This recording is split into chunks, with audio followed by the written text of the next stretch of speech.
Bureaucratic. ഇപ്പോൾ ഈ theme ഇതായതുകൊണ്ടാണ്, work place and mental health ആയതുകൊണ്ട് പറയാണ്.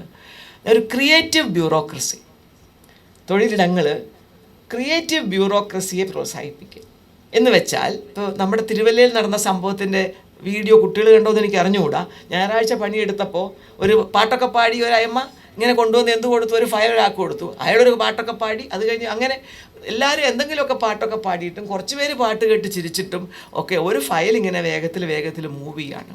അപ്പോഴേക്കും ഭയങ്കര പരാതിയായി. പക്ഷേ തദ്ദേശ സ്വയംഭരണ വകുപ്പ് മന്ത്രി പറഞ്ഞെന്താണെന്നറിയോ, അവർ ഒരു ഞായറാഴ്ചയാണ് ജോലി ചെയ്യാൻ വന്നത്. മനസ്സിലൊരു ആഹ്ലാദമല്ലേ ഒരു പാട്ടൊക്കെ പാടി ചെറിയ ഡാൻസിൻ്റെ സ്റ്റെപ്പൊക്കെ എടുത്ത് ഇങ്ങനെ ഒരു സാധനമൊക്കെ കൊണ്ട് നടക്കുന്നത്. ആലോചിക്കണം നിങ്ങൾ.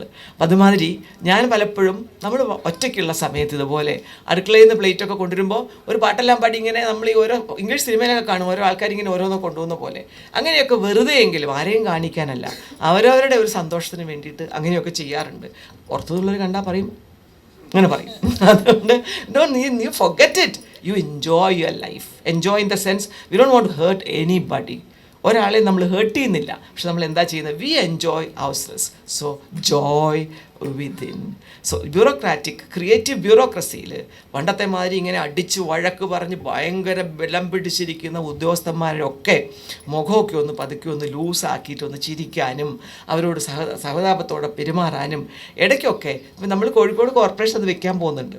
ഒരു 10 മിനിറ്റ് ഒരു സംഗീതമുള്ളപ്പോൾ ആർക്ക് വേണമെങ്കിലും കൂടെ പാടാം, എന്ത് പാട്ട്, ചെറിയ സംഗീതം മൊത്തം ഒഴുകി വരും ഓഫീസിലൊക്കെ. അപ്പോൾ അവർക്ക് വേണമെങ്കിൽ ആർക്കെങ്കിലും ചെറുതായിട്ടൊരു സ്റ്റെപ്പൊക്കെ എടുത്ത് ഡാൻസൊക്കെ കളിക്കാം. 10 മിനിറ്റ് അങ്ങനെ ഒരു കാര്യം നമ്മൾ ആലോചിക്കുന്നുണ്ട്. കുറച്ച് പേർക്ക് ഭയങ്കര സന്തോഷമായിട്ടുണ്ട്. ബാക്കിയുള്ളവർ എങ്ങനെയാണ് കാണാമെന്ന് അറിഞ്ഞുകൂടെ എനിക്ക്. പോകുന്നതിൻ്റെ മുമ്പേ ഈ സംഗതി ഒപ്പിച്ചിട്ട് പോകാമെന്നാണ് ഞാൻ വിചാരിക്കുന്നത്. കാരണം ഇപ്പോഴെങ്ങാൻ പറഞ്ഞാൽ ഭയങ്കര ക്രിറ്റിസിസം ആയിരിക്കില്ലേ. അതുകൊണ്ട് അങ്ങനെയൊക്കെ ഈ തിരുവല്ലക്കാർ തുടങ്ങി നമ്മുടെ തദ്ദേശ സ്വയംഭരണ വകുപ്പ് മന്ത്രി എസ് പറഞ്ഞിട്ടുള്ള ഈ പരിപാടിയിൽ അതിനകത്ത് സാഹിത്യ നഗര പദവി കിട്ടിയപ്പോൾ അതിലേക്കൊരു ക്രിയേറ്റീവ് ബ്യൂറോക്രസി. അപ്പോൾ എല്ലാ ആഴ്ചയിലും ഒരു ദിവസം അവർക്ക് അരമണിക്കൂർ അവരുടെ ഇതിലോ താഴെ വന്നിട്ടോ ഒക്കെ എന്ത് ചെയ്യാൻ പറ്റും, എന്തെങ്കിലും പരിപാടി അവർക്ക് അവതരിപ്പിക്കാനായിട്ട് സാധിക്കുന്ന തരത്തിലേക്ക് നമ്മുടെ ഭാഗം ഉണ്ടുക. മറ്റൊന്ന്, ഇടയ്ക്കൊരു ബെല്ലൊക്കെ നമുക്ക് അനൗൺസ്മെൻറ്റ് കേൾക്കുമ്പോൾ എക്സസൈസ് ചെയ്യാൻ പറ്റും, എറോബിക് എക്സസൈസസ്.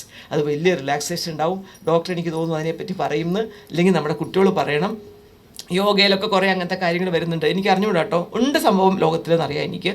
എറോബിക് എക്സസൈസുകൾ ചെയ്തുകൊണ്ടും ശ്രീ രവിശങ്കറൊക്കെ ഇങ്ങനെ മുകളിലേക്ക് ആക്കിയിട്ടൊക്കെ പല എക്സസൈസുകളും പറഞ്ഞൊക്കെ തരുന്നുണ്ട്. ഇനി അങ്ങനത്തെ എക്സസൈസ് ചെയ്യാൻ ഒരു 5 മിനിറ്റ് ജീവനക്കാർക്ക് ഒരു ബെല്ല് കൊടുക്കുക.